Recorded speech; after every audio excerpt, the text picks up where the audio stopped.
Fresh from the showcase at SwissWatchExpo, we've got the Audemars Piguet Brick. It is one of the most sought after watches in the world, but we've also got an alternative for you coming up.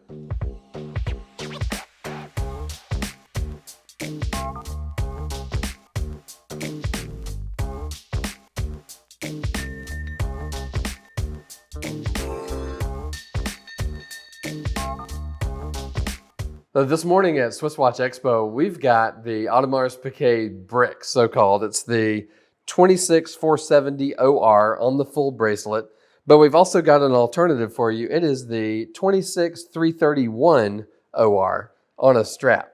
And the reason that these watches have caused so much of a wave through the world of watches, when this one came out, it was a little bit under the radar at SIHH 2018. And it wasn't so much a gigantic tidal wave at the time, but it really has caused those kinds of gigantic tsunamis through the watch world since then. And it's an interesting take on the Royal Oak Offshore. When this one came out in SIHH, let's see, it would have been in 2017, it was for the 20th anniversary of the Royal Oak Chronograph. They launched a lot of watches that year, including this one. And a lot of people felt like the Royal Oak Offshore, that it sort of had a love it or hate it following right from the beginning. It is a much bigger, thicker watch, and there is just no apologizing for the fact that it is a big hunk of 18 karat rose gold on your wrist. I mean, it is unapologetically aggressive, and when you're wearing this watch, you absolutely know that you have on a big gold watch. But my wrists are not really that big, and you can see it definitely can be carried. And even for someone with a wrist smaller than mine, I could see if you like a big watch that is really bold and one that you're not likely to see on anyone else really probably in the wild, this is a great choice. It has a very nice double trigger clasp release with the AP logo. It's a very robust clasp, which of course you would need on such a large watch. It is about 15 millimeters thick.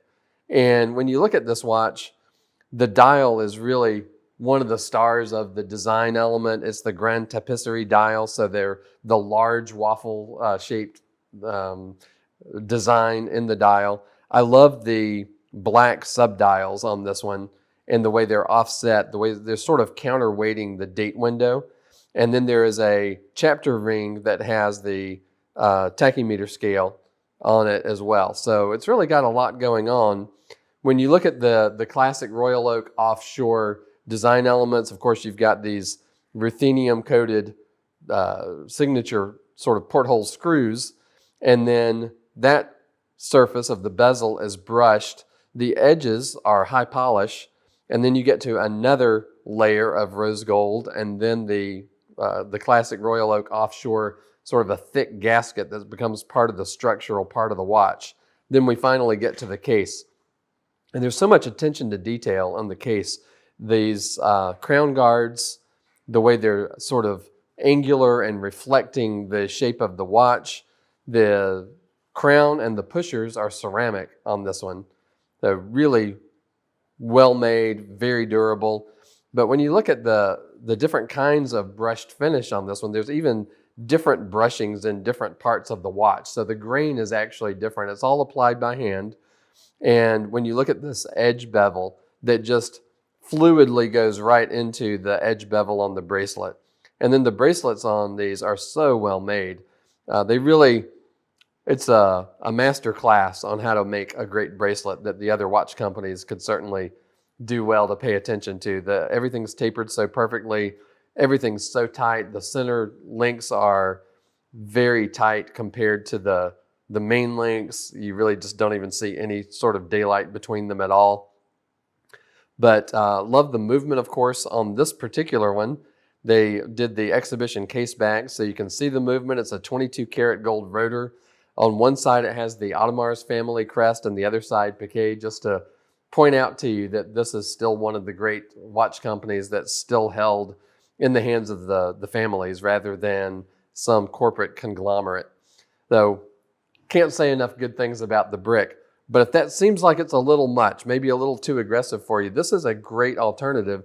This came out the year before, like I said, at SIHH 2017 for the 20th anniversary of the Royal Oak Offshore, the Royal Oak Chronograph. And the dial on this one has been a little bit more, I'd say, controversial. The subdial at 6 is smaller than the others, and then the placement of the date aperture is a little bit close to the 5. It's closer to 5 than it is to 4. It's not perfectly centered. It's a little bit off center, and people tend to either kind of love that or hate it. It's got a little more sparkle because the subdials have a high polish ring around them that you just don't see on many other watches. So it has a great look to it. The dial on this one is brown. It's a tapisserie dial as well, but this one's on the rubber strap. So it is not nearly as thick. It's about 11.5 millimeters thick.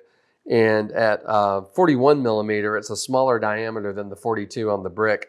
So it's not nearly as weighty. And when you put this one on, it's got the deployant buckle, so that's very nice. But when it goes on the wrist, it is not nearly as bold as the brick and probably a little bit more practical for daily wear. But if you are the kind of person that can pull off the brick, by all means, you should do it. I feel like this one would be more comfortable on me. And I think because of the more widespread appeal of this watch, it's reflected in the pricing. But this is really tends to be one of the watches that when I talk to people about watches, whether I'm out and about, and one of the first things that they tend to bring up is, what about that AP Royal Oak Offshore brick? And what else could I get that would be something similar, but maybe not as hefty? So they're both great choices. Give us a call here at Swiss Watch Expo. We'll be happy to do a FaceTime call and show you the watches we currently have in stock. We love talking watches, and we're happy to help you get the one of your dreams on your wrist. Give us a ring, click the bell, like and subscribe, and watch for our new content every week.